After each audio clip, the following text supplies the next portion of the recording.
Somos herederos de una gran cultura.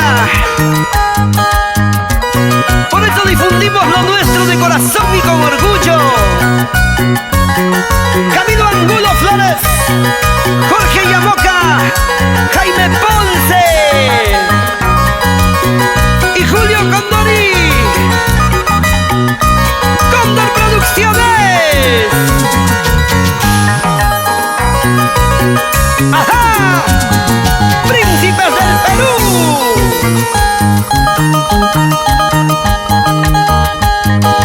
Mi vida, dime por qué no puede ser como ayer, si nuestras almas están sufriendo por el amor.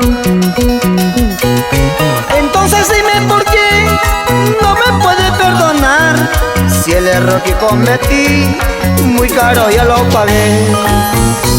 Tú lo sabes, chiquita.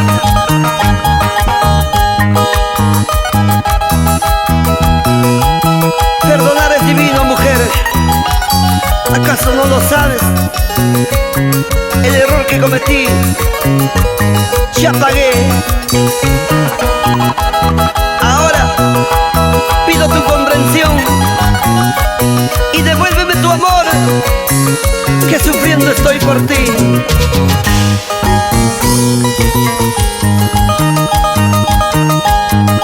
Si en algo yo te fallé, no fue con el corazón, y tú lo sabes muy bien, nunca te dejé de amar.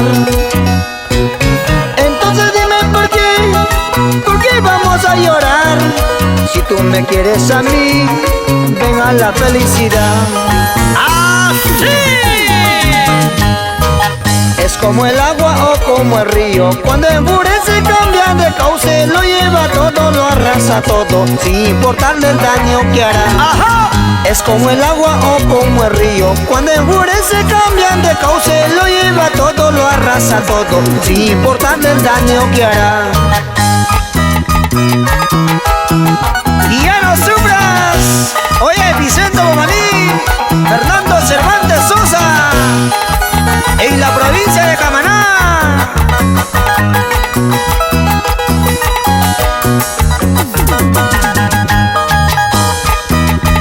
¡Y nos vamos a Chile!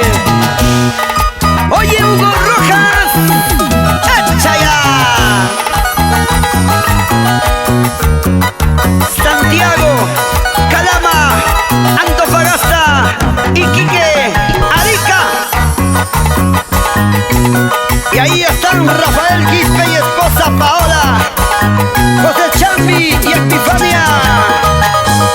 Gente linda de Andanea, puro.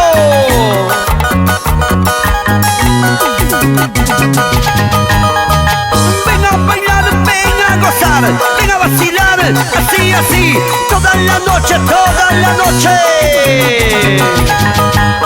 Y bailando están Giovanita, Alex, Muriel, Samira.